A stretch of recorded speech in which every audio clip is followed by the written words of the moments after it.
On the news, Nigeria Labour Congress to embark on nationwide protests over worsening state of insecurity.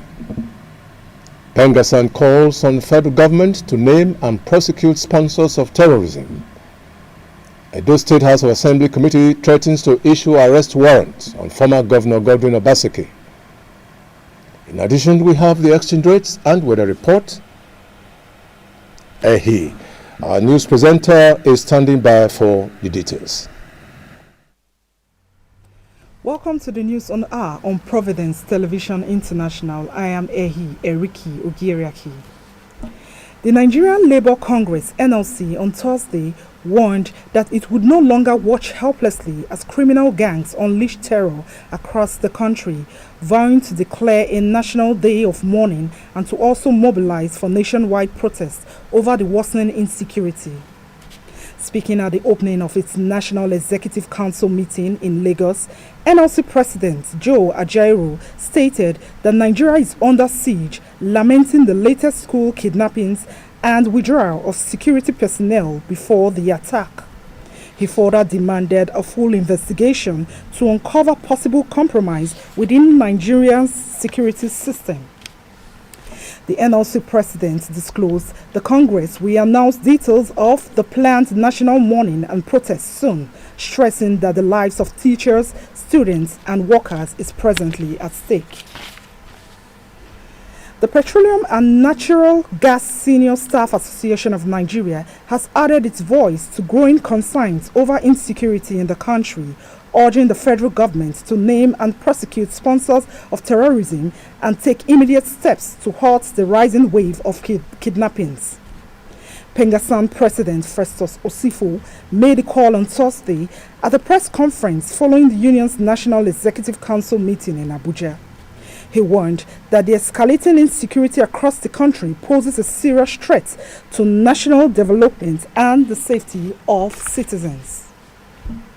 It will be recalled that on Wednesday, the National Assembly called for the public naming and prosecution of financiers of terrorism in Nigeria as the federal government explores measures to address the growing insecurity in the country. The federal government has assured that all outstanding payments will be cleared before 20th December 2025 in a move to calm rising tensions among road contractors following protests by the contractors over mounting debts and stalled project financing.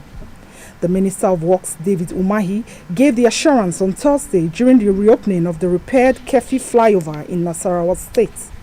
He noted that President Bola Tinubu has acknowledged the debt backlog and approved the constitution of a special committee to verify and settle all outstanding claims. Labour Party presidential candidate in the 2023 general election, Peter Obi, has described the distribution of campaign vehicles for the forthcoming 2027 general elections as insensitive and an abuse of trust.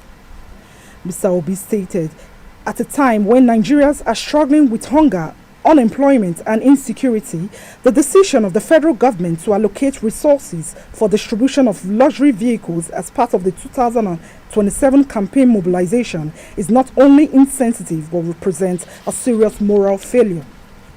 Peter Obi emphasized that leadership should focus on providing food for the hungry, ensuring access to health care for the sick, restoring hope for millions of unemployed youths, and not about parading luxury vehicles for campaign purposes.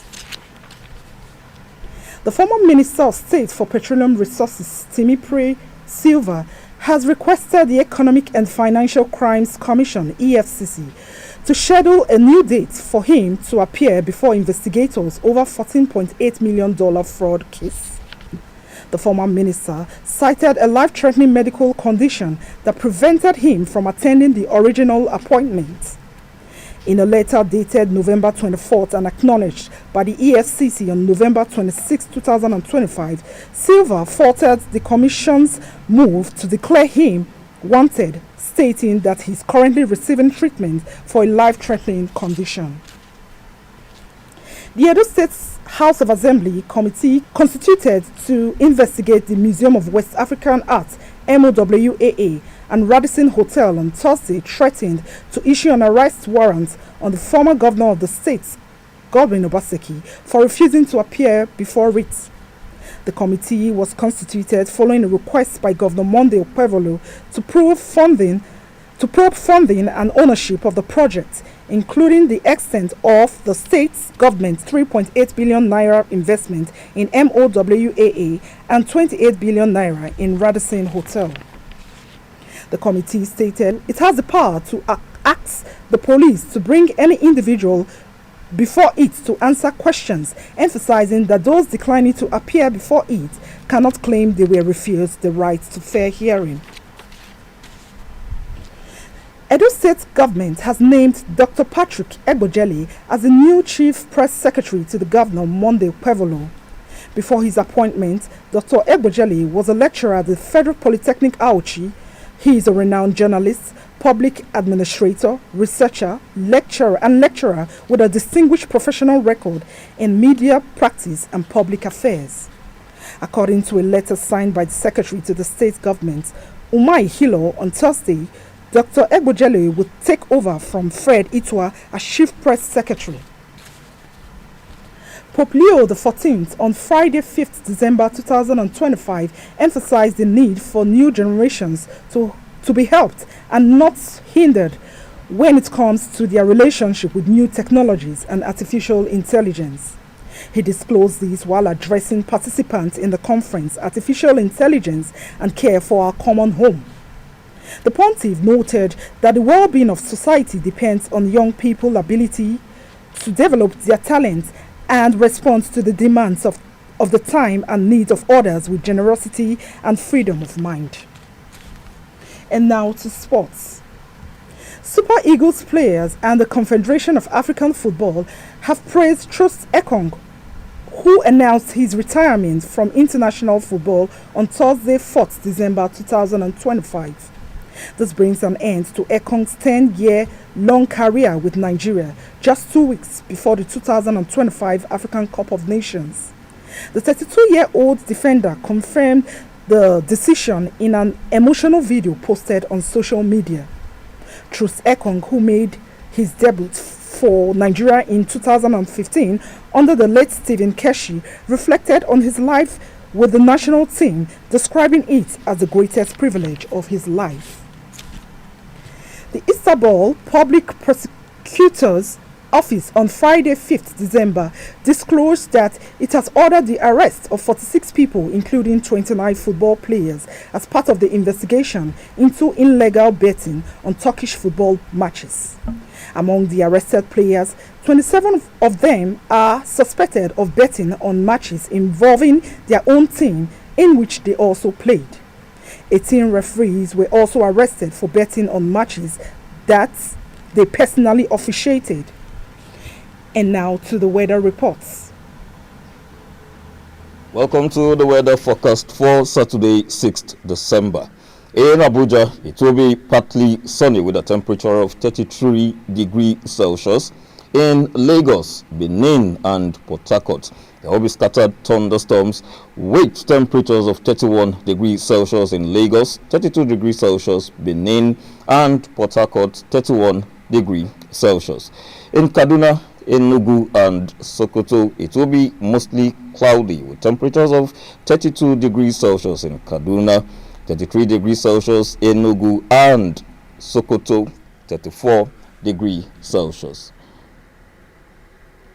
And in Washington, it will be partly sunny, although really cold with a temperature of 4 degrees Celsius.